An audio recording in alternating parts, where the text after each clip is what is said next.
Hi, good morning, guys. How are you?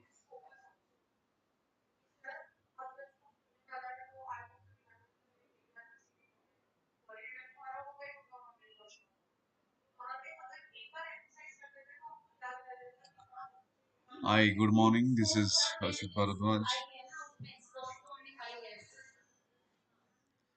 This is Harshit Bhardwaj. Welcome.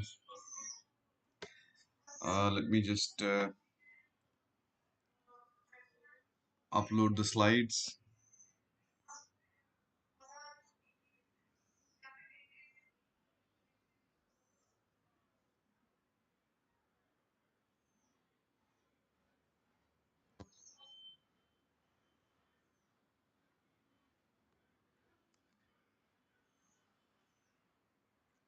Good morning, Vijay Lakshmi.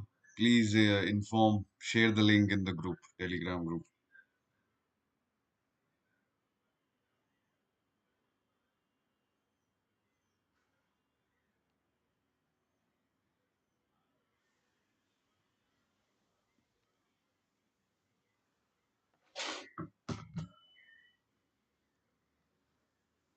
Okay, so today we are going to touch upon Kanthapura by Raja Rao. This is part of paper 2 syllabus. And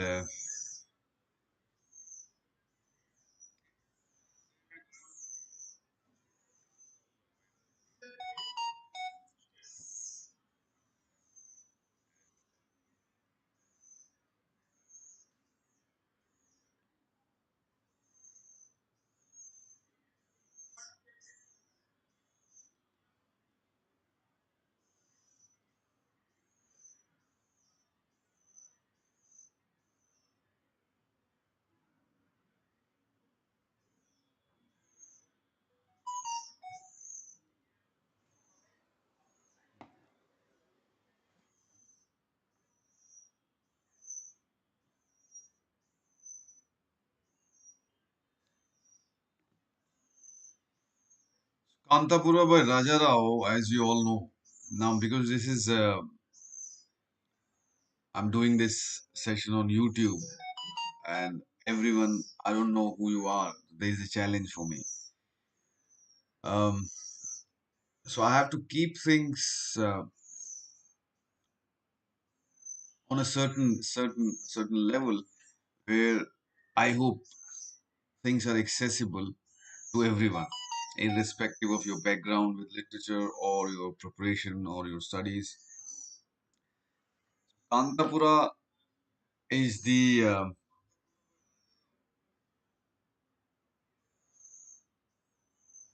good morning, Varun, Numra, Ritika.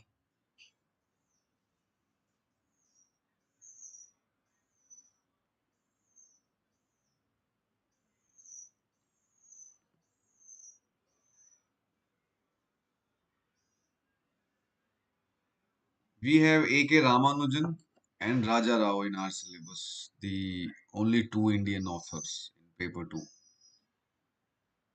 And V.S. Naipaul, if you consider V.S. Naipaul as somebody with Indian origin, but Raja Rao, born and brought up in India, A.K. Ramanujan, born and brought up in India, only two texts from the Indian perspective. Now, the interesting thing is because paper two timelines in terms of the age is 1901 or 1950s, then the post-war, all the way to A.K. Ramanujan. Postmodernism is also a small concept, small secondary topic in the syllabus, though we do not have a specific postmodernist text in our syllabus. Ramanujan's poetry can come under the postmodernist umbrella, but we don't have any out and out postmodernist.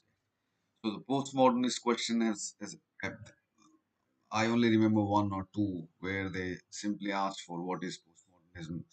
There was a question in 2019, I think, modernism versus postmodernism, modernism and postmodernism. So you don't need to worry too much about postmodernism. This text is this set in 1930s India. That's the important part. And Raja Rao and Mulk Rajanand.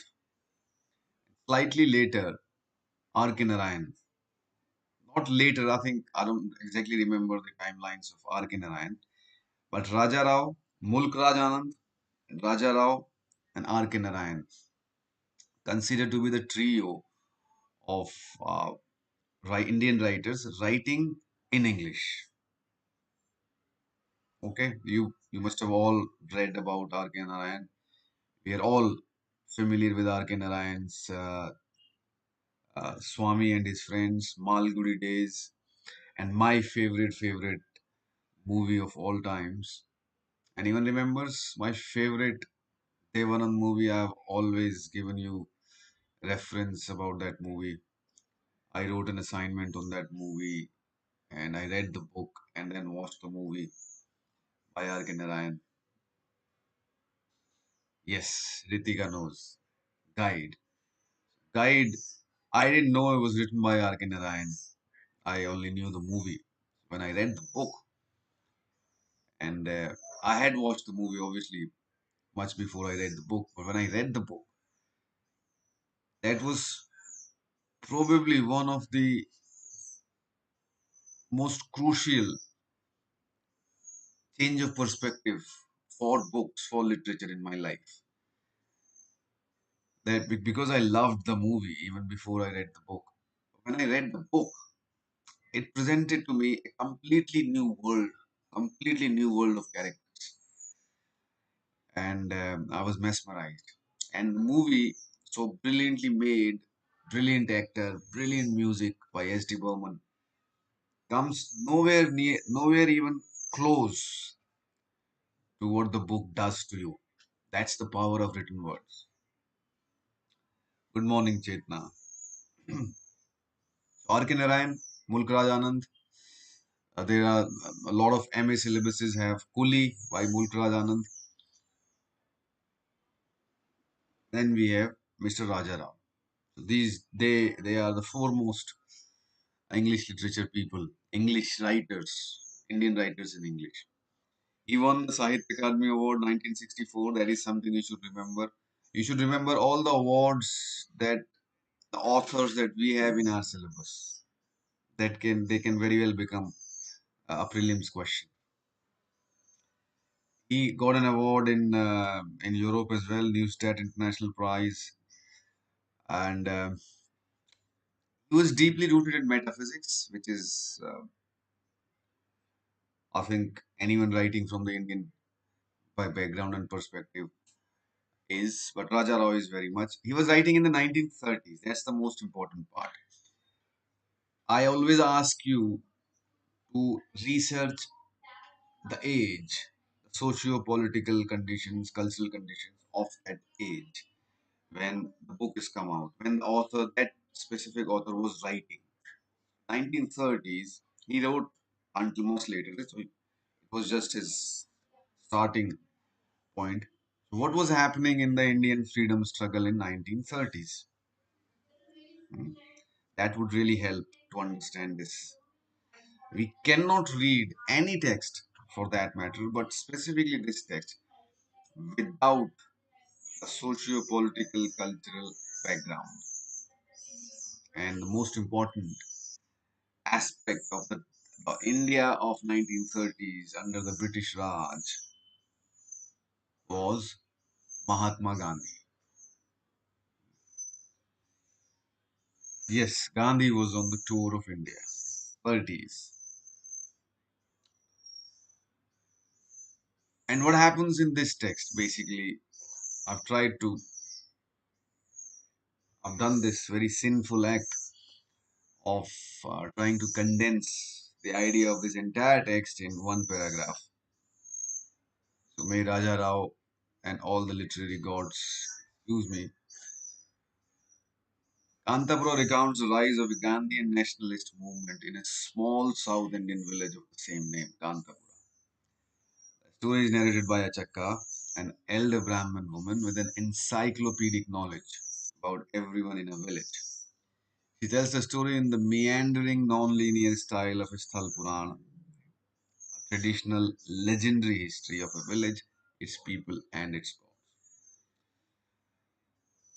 There's so many fantastic things about the structure, about the narrative device, about the technical decisions Raja Rao made while writing this text. And he talks about this in the foreword. So if anyone's got a good edition, in fact, any edition should have a foreword. It's a 1.5, 2 pager foreword from Raja Rao, where he talks about the problems of using English language, talk about Indian themes, and how he solves this problem. Because you have to remember, Raja Rao was one of the first to write in English, novel length work in English, but you can only write what you know. He was an Indian, born and brought up in South India, so he could only write upon the themes that he knew. So the themes are Indian, and so does the language and the culture, but the language of expression now is English. So how he fixes that challenge is a major concept, major technical concept that UPSC has asked many times every other year. That you have to understand. Just read the foreword properly and you will get it. All you have to do is just quote from a few places and see. He gives two very distinct points which I'll talk about. Yes. And Penguin editions, Vintage, and Simon Schuster also has a good edition. Oxford Classics. They also have Kanthapura. I've seen somewhere. They also have a very good introduction by an Indian literary critic. Hmm?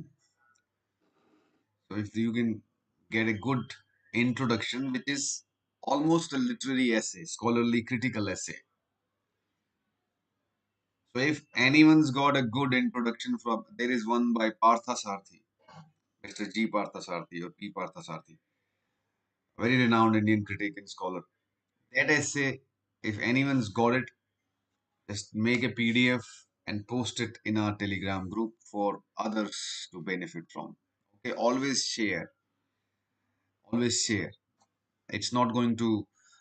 I've seen students who are scared of showing their answers. Students who are writing mains and they're scared of showing their answers to other aspirants. And I could never understand it. So, if someone can learn from your answers, right? Does it take away your marks? How does it make you lesser? What what's the threat? I never understand. So if someone's got a good Oxford or a Penguin edition worth 500 rupees and he or she shares the introduction text with others who do not have the text, how does it make you lesser? I could never understand this, right? It's like I'm withholding this information that I know from others so that I have a competitive edge. That's bullshit. Don't live your life like that. Okay? Nobody has the proprietary to any information. Okay? Nobody has.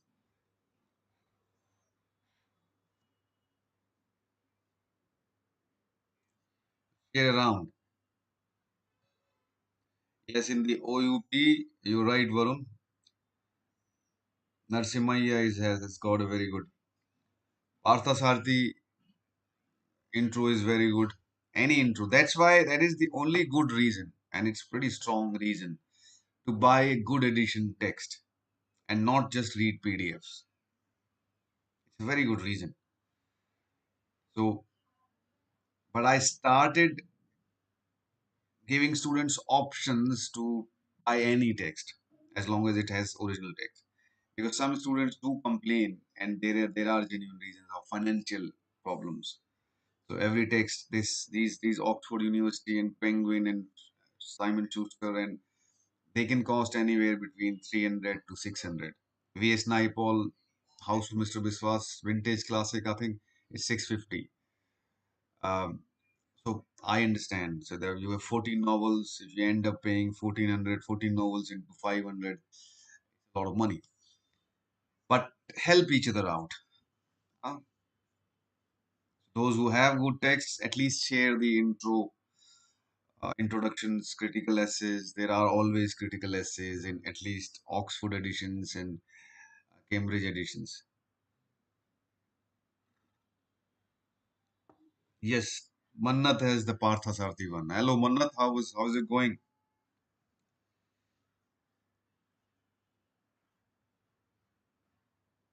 Mannat, I hope you're clearing the prelims, and I so dearly hope you're writing the mains. Unless you create like a major self-inflicted blunder, you are you are a symbol of what I have done in last 3 years. You are the culmination, sum total of everything that I could teach. Right? So I hope you do well. And I'm sure you will.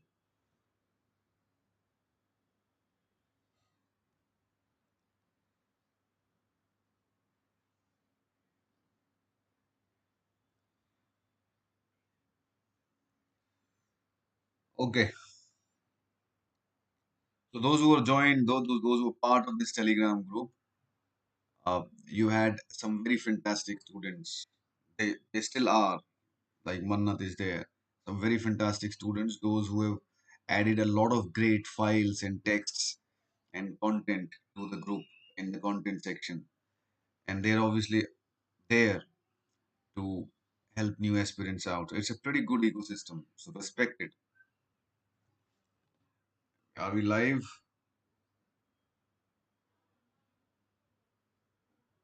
Okay. Are we still on? Yes.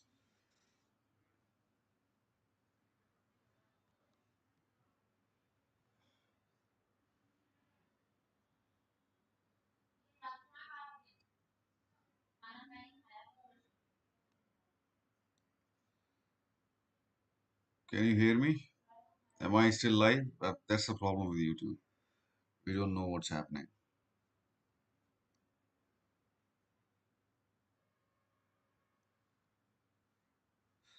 Borderline.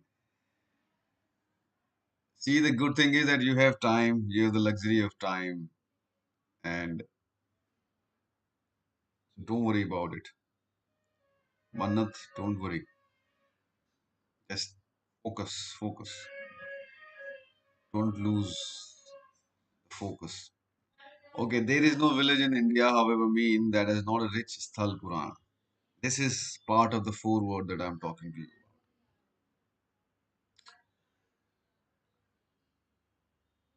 Now, the foreword itself is packed with everything that you need to make your answers great. So many quotable lines here, so many, and so many questions have come from this. If you go back and check the PYQs, so many questions they have prepared from the foreword itself. So many quotes from here, and so much to understand from the foreword. And I bet a lot of you who read the book, you missed out the foreword.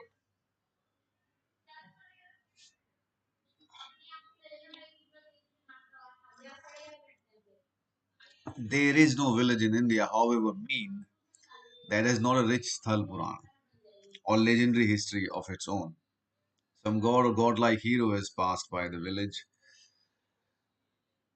Ram might have rested under this peepal tree, Sita might have dried her clothes after a bath on this yellow stone, or the Mahatma himself, on one of his many pilgrimages through the country, might have slept in this hut, the low one by the village gate. In this way, the past mingles with the present, and the gods mingle with men to make the repertory of your grandmother always bright. One such story from the contemporary annals of my village I've tried to tell. Now, this one paragraph alone puts everything together. First of all, he's saying don't consider this Kanthapura a village, just a village. It's a device. Okay. Then, did you notice that in the same statement where he's talking about God or God-like hero, he mentions Ram, Sita, and Mahatma Gandhi, right? In the same sentence. So God or, not and, God or God-like hero. That's very smart. And Ram, Sita, and Mahatma Gandhi in the same sentence. Then he brings in the past mingles with the present and the gods mingle with men to make the repertory of your grandmother always bright. So there is a phrase called, you must have heard of it. Uh, is it old mother's tales? Somewhere it's old mother's tales, somewhere it's grandmother's tales, somewhere it's nanny's tales, grandmother's tales. कि हमारे grandfather, grandmothers, जो elders होते थे, they always have a lot of tales, like repertory of their tales. Fact, fiction, mythology, everything mixed together, amalgamated. And when it comes to you, you take it as if as factual. So what is he saying here? He's saying when he starts with Sthal Puran or legendary history, there is a hint of satire, right? As well as literally he's actually being literal. It looks like a touch of satire. कि for example, आप कहीं पे भी जाएं India में, कहीं पे भी गांव हो, शहर हो, कुछ हो, तो वहां पे लोग ये बताएंगे अरे यहाँ पे ये हुआ था, यहाँ पे ये मंदिर है, ये बहुत पुराना मंदिर है, ये भीम ने बनाया था, या ये है यहाँ पे परशुराम जी निकले थे तो उनका एक रथ का पहिया फंस गया था इसलिए यहाँ पे गड्ढा है. That that is very much the part of Indian culture because we are so seeped into mythology, so seeped into history. And कमाल की बात ये है कि it's not just recent history that we talk about. We talk about the mythology of Ramayana and Mahabharata as if it is proofs are still around us.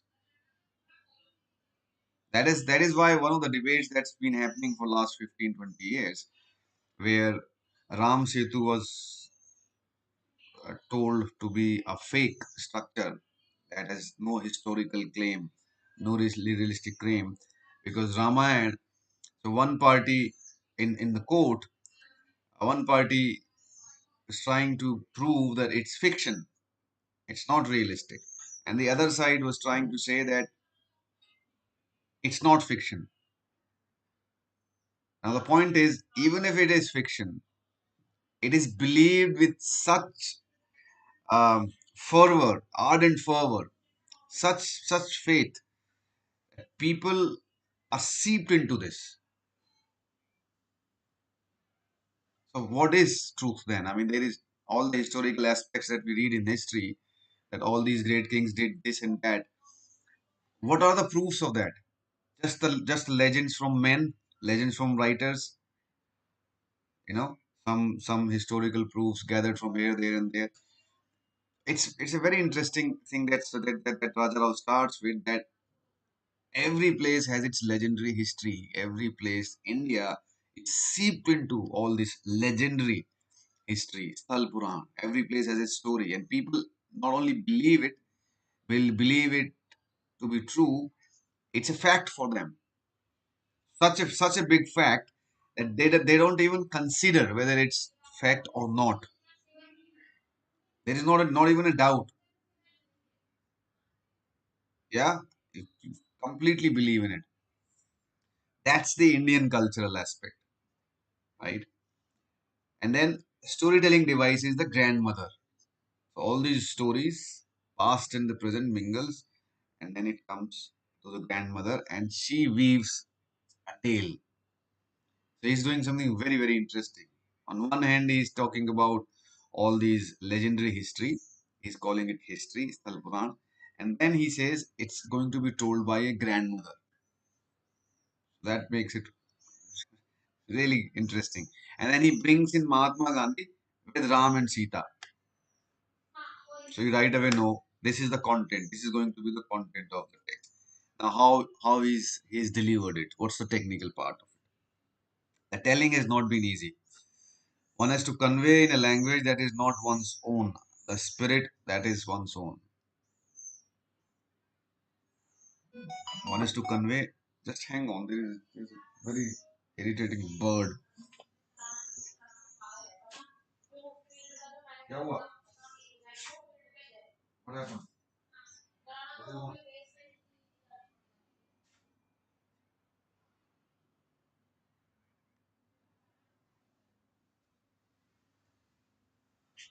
Hmm.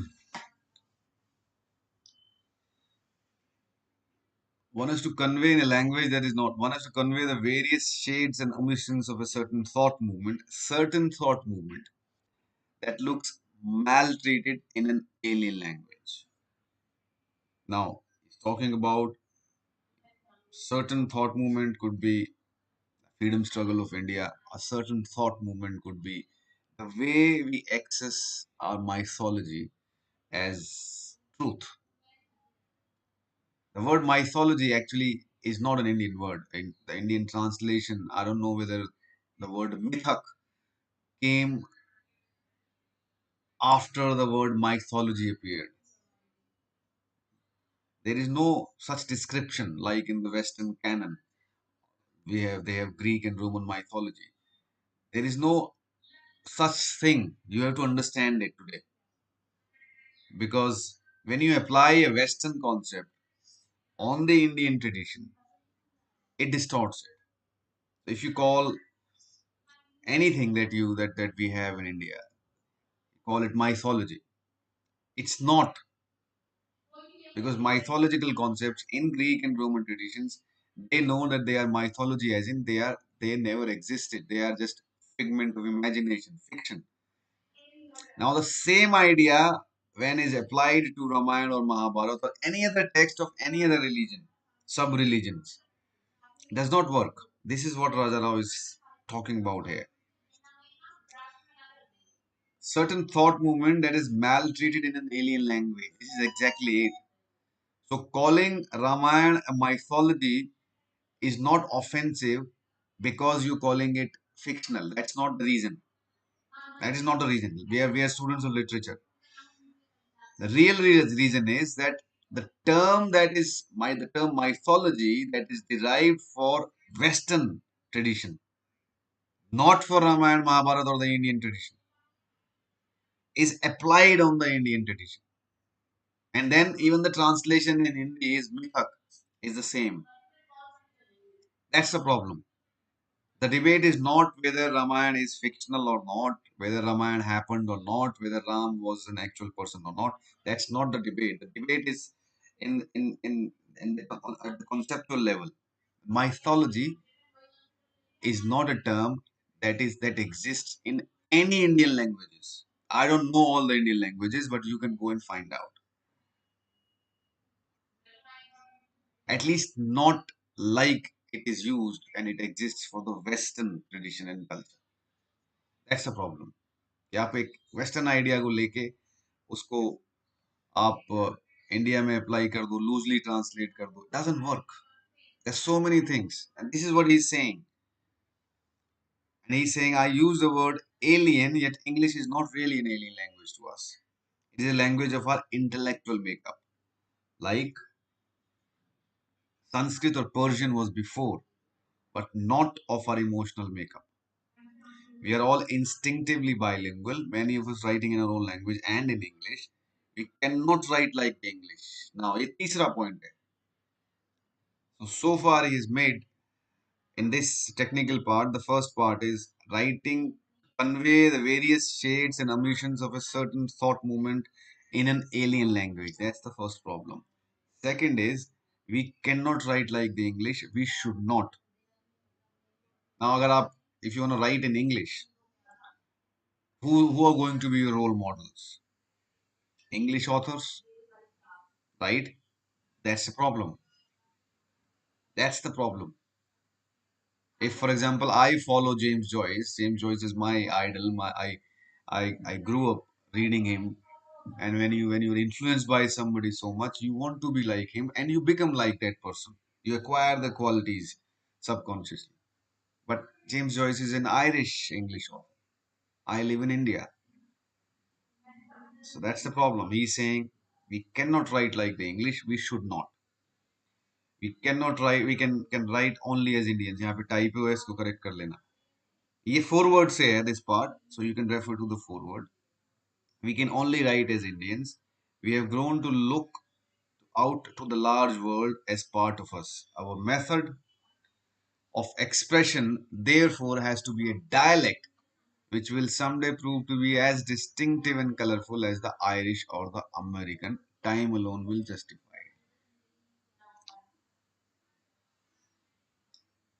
it. Indian dialect, like Indian way of expression.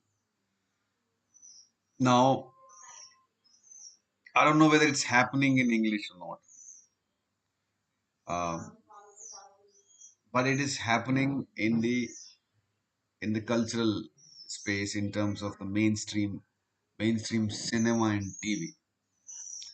For a long time, because TV and cinema industry was based in Mumbai, all the content, the language, the dialect, the narrative was very much Maharashtrian or Mumbai.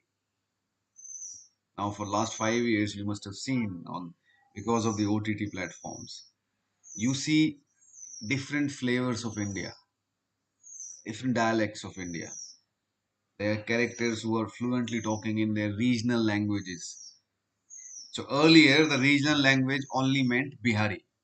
So entire thing is Mumbai, and then the regional language is Bihari. So every non-Mumbai character, any and every non-Mumbai character was speaking Bihari, and we didn't know the difference between Bihari or Bhojpuri or any other Bihar, Jharkhand, Chhattisgarh dialect.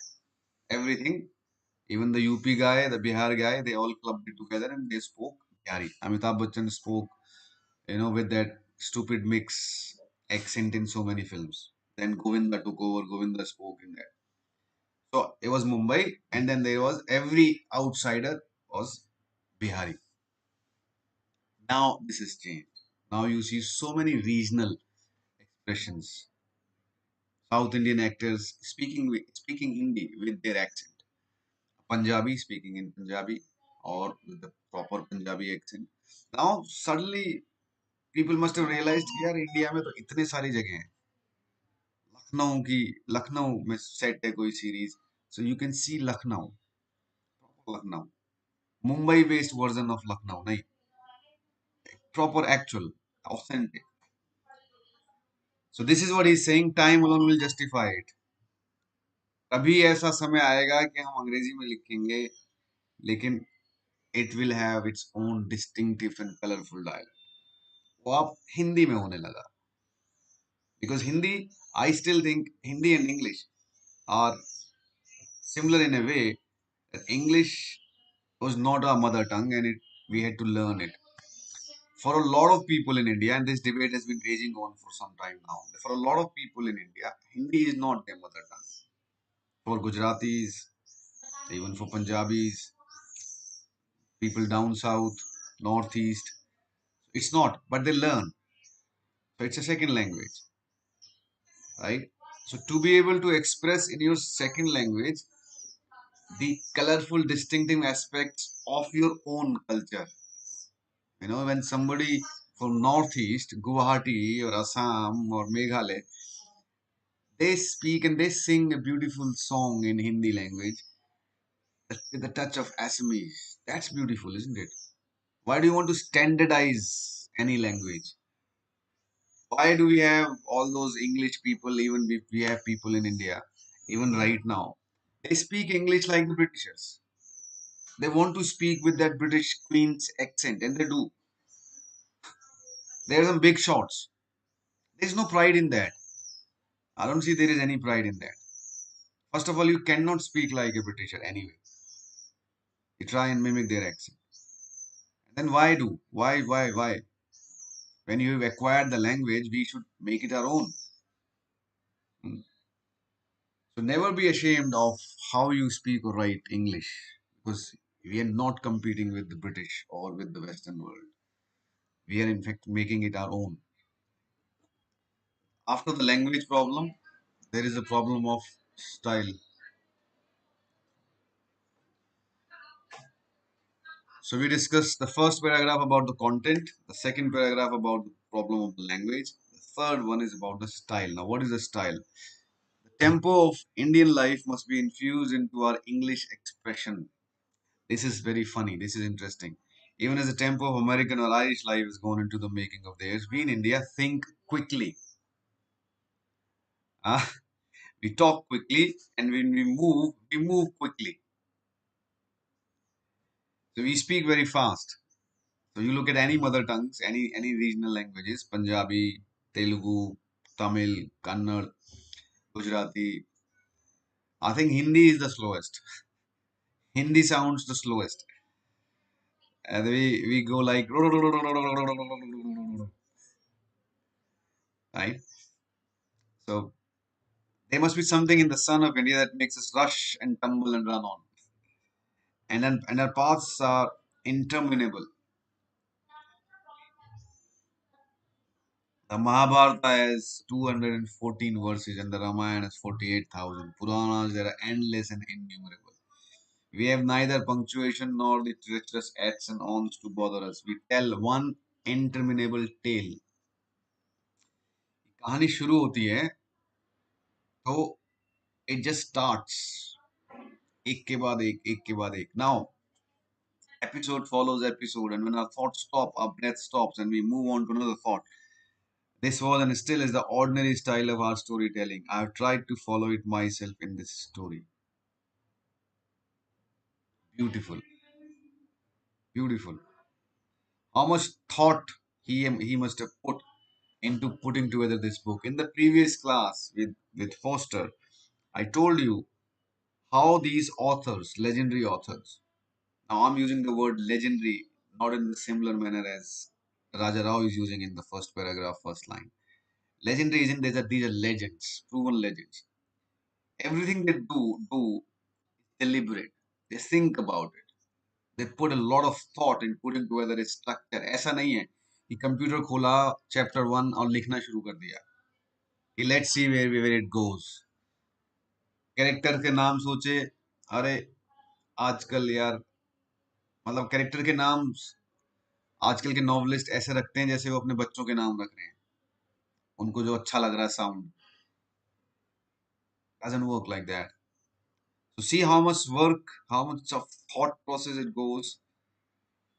First paragraph starts with the content, what content he's going to write about. Second is कि language का problem कैसे tackle करें. Third is the style. How Indian stories are told. How are they told? If you just look at Mahabharata, Ramayana, Puran, and all the other Panchatantra, all the stories. How are they told? They're told in as a one never-ending story. एक ही story बहुत बड़ी. Stories के अंदर से stories के अंदर से stories के अंदर से stories के अंदर से. If anyone's read my book, not a lot of my students have read my book. Today, actually, I'll post a link in the Telegram group and I'll post links in all the description from now on. Why not? I should do the shameless promotion of my book. In my book, the title of the book was The S Effect. S, not A double S, S letter S, effect. The S effect. It was short for the Scheherazade effect. So the story of Arabian Nights, which is very relevant to this paragraph and to help you understand the structure of this text. Story of Arabian Nights. There is a princess called Scheherazade and there is a king called Shahryar. So the king was marrying every night. He was getting married every night and he was killing those queens by next morning. The shart or the condition of marriage was that the queen has to entertain him one full night. Failing to do so, she will be killed in the morning. In that process, he killed a lot of queens. Then comes Scheherazade, right? She volunteers. She actually comes forward and she volunteers. You must have heard of this story. She survives the first night. and then she survives the next one. That never happened before.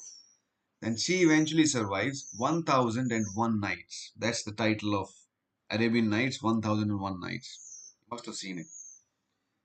And after that, the king actually falls in love by then, and she becomes the permanent queen forever. Now, what's the symbolism of this? First is what Raja Rao is saying in this paragraph, that we tell one interminable tale, never ending story, stories out of story. So, what Sherzade did was exactly this. She started telling a story, and she timed it so that by the end of the night, the king was hooked into her story. By the end of the night, by the time the guards would come and knock on the door, she brought the story to such a point that the king was hooked and he wanted to know more. And she said, "The rest I will tell you tomorrow." Now he had to hear the rest, right? So he pardoned her. And then the same thing happened next night. Now how could she continue for 1001 night? She could not take different stories. You have to understand what Raja Rao is saying here, and it's a very interesting thing. He could not tell just collection of thousand stories, thousand separate stories. No, he had to create one interminable tale, a never-ending tale. One, just like Mahabharata, just like Ramayana. That's exactly how the Arabian Nights stories are. One interminable tale forking out in different directions. Stories coming out of stories. Right? Does it make sense?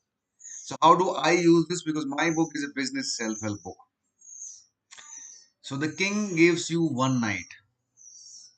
If you don't satisfy or entertain him, you will be killed in the morning. That I use as a metaphor that the king is the customer or the client and you are a brand. So you only have one night. One night is the metaphor for a finite amount of time, a small amount of time to impress the king. After that, you will be easily replaced. Every brand, no matter how big or small, easily replaced. These days, just a click of a mouse. You're gone. You're dead. So you are the brand, the queen, king is the customer of the client, and you have a finite amount of time to please him. Now, how do you please him? That is where, when she starts to create a never ending narrative, that is where the brand building exercise of big brands come in. I've studied brands like Apple, brands like Coke, brands like Google, brands like Microsoft, and how they, over a period of time, they create a narrative, continue to tell you stories. You never get bored. So you have iPhone, iPhone 1, iPhone 2, iPhone 3, iPhone 4, iPhone 50, iPhone 1000. These are just 1001 nights of Scheherazade. Continue to give you something new that you're excited about. It never ends. It's the same story with different forkings. PlayStation 1, PlayStation 2, PlayStation 3, PlayStation 4, PlayStation 5. Gillette Mac. You ever wondered why they bring out products in series? Uh, in the software, okay, they tell you it's the update. Windows 1, 2, 3, 4, 5, 6, 7, 8. It's the update. We've done some updates. Why can't they do the same updates? Just changing the version 1 to why they give it a completely new look and feel and branding. You understand it? That's how I treated it.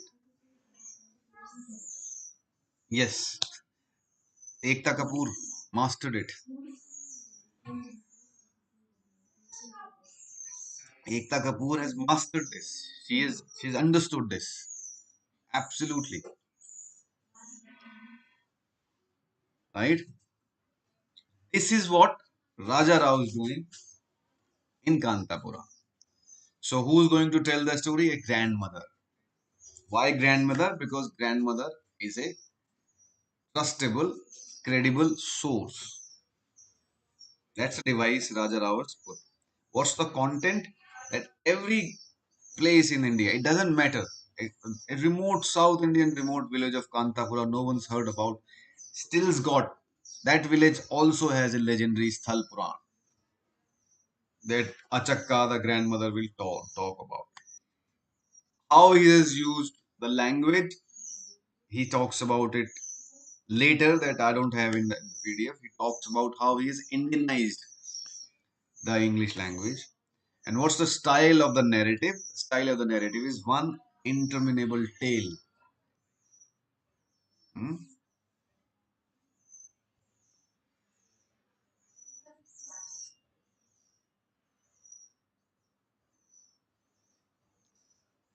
Okay, you've all read the book, right? You've all read the book. सबने पढ़ी है book.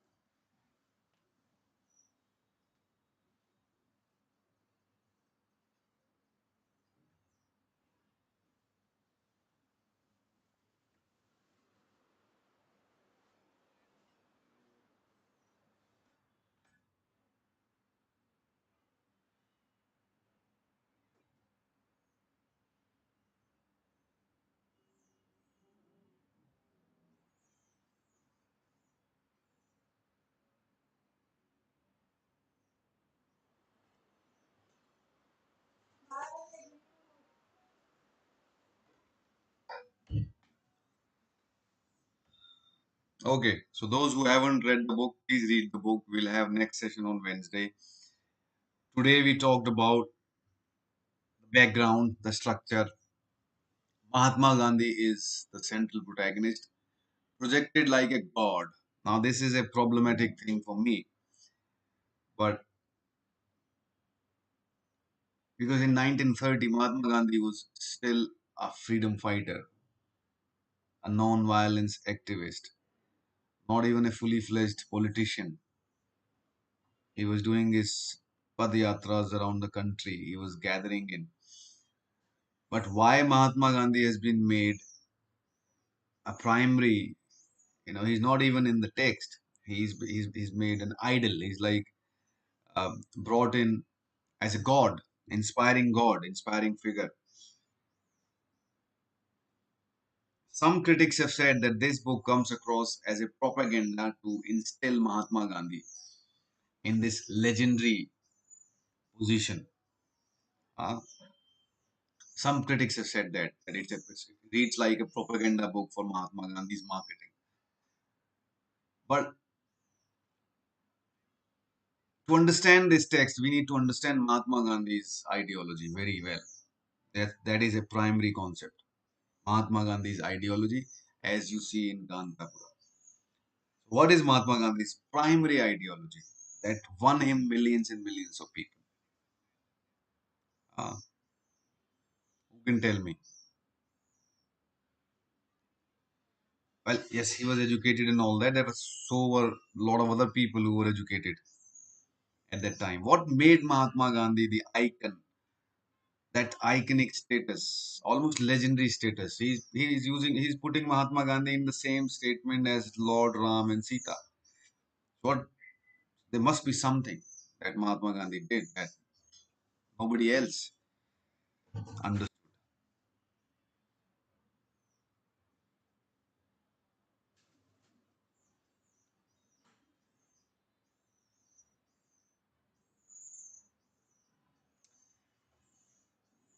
He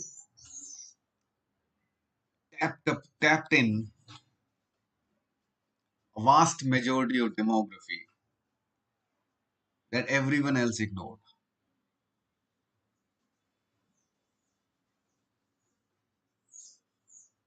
Correct. Culture, non-violence, all those things are okay. Every politician, every freedom fighter, they had this set of idealisms.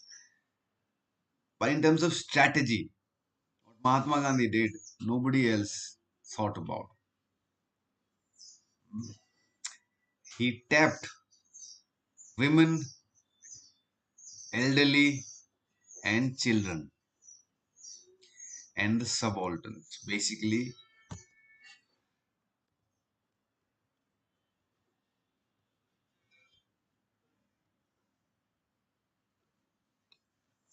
subalterns, not the masses, not the masses, not just the masses. He tapped subalterns. People look at this on the left. In critical theory and post-colonialism, the term subaltern designates the populations which are socially, politically, and geographically outside of the hegemonic power structure of the colony and of the colonial homeland. People who do not have voices, the lower castes, women, elderlies, children. Four pointers. You must have heard that Mahatma Gandhi was very popular with children. Yes, Bapu. Bapu was बच्चों ने बापू बोलना शुरू किया था बापू. Then women worshipped him. He gave up. He became a celibate. If anyone's read my experiments with truth, he became a brahmachari or a celibate simply because there were so many women around him. Third, elderlies. Fourth, lower caste, which we all know, he gave the term Harijan. The whole ideas of Vidva Ashram, Vruddhashram, Bal Greh, Bal Ashram, this whole ideology started with Gandhi. Huh? So he tapped the voice of the subaltern. And in Kanthapura, this is exactly what is happening. Murthy reaches out to the subaltern. And then when the revolution happens, Ratna gets in all the women and all the other subalterns, and they all come together, and they're able to create such a ruckus कि हिला देते हैं. The ending of the text is a little anticlimactic, which we'll talk about in the next class, and we'll go through these questions. But the whole idea of this text is कि एक छोटे से remote South Indian village में भी, like Mahatma Gandhi was in up north, right? He started traveling around, but India was such a big landmass, no internet, no connectivity, no radio, no TV. एक छोटे से दूर remote south Indian village में महात्मा गांधी को भगवान की तरह पूजा जाता है. Isn't that a great advertisement of महात्मा? जब 1938 में ये बुक इंग्लैंड गई होगी या अंग्रेजों ने पढ़ी होगी, because it was published in English, तो अंग्रेजों ने पढ़ी होगी, अंग्रेजी पढ़ने वाले लोगों ने पढ़ी होगी. Those who are saying that it was a propaganda book to publicize Mahatma Gandhi, they have a point. Kanthapura में Mahatma Gandhi is idolized like a god. But as students of literature, we have to try and find out why Mahatma Gandhi became Mahatma Gandhi. वो भी इसमें बात होती है. महात्मा गांधी को idolise क्यों किया गया? Because he gave voice to the subaltern, जिसको बाकी सब ने इग्नोर कर दिया. He reached out to them during his padayatras around the country. This is what he did. He connected with the children, the elderly, the subalterns. Because at the end of the day, अगर आप देखो, they form a pretty large demographic volume, है ना?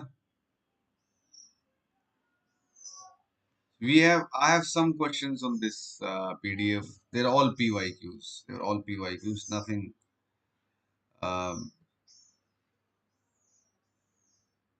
Kanthapura is a story of Gandhi's struggle for independence from the British came to rule. Kanthapura presents a fit case for the subaltern voices making their presence felt. So post-colonial reading, post-colonialism is one of the theories in our syllabus. उसका एक relevant text Kanthapura है. Another text is Passage to India. Another text is House for Mr. Biswas. We have three texts in our syllabus yielding to post-colonial theory questions. We'll talk about it. Book जिसने नहीं पढ़ी है, please finish it.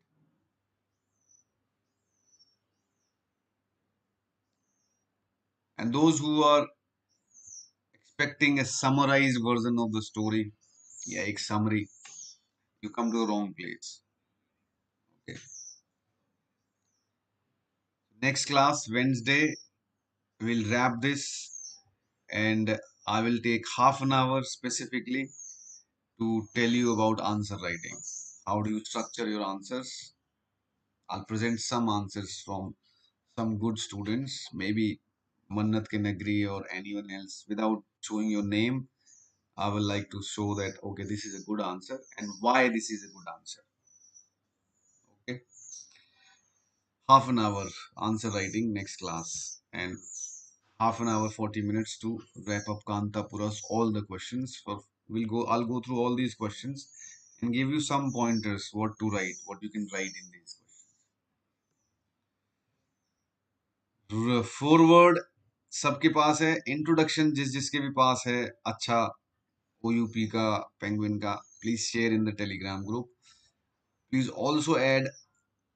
I will actually I'll get all these videos edited today in my office and add Telegram group in every description and link to my book, my book A to B in every description and what else? Change the thumbnail. Okay. Take care and have a good new week, rest of the week. Thanks a lot for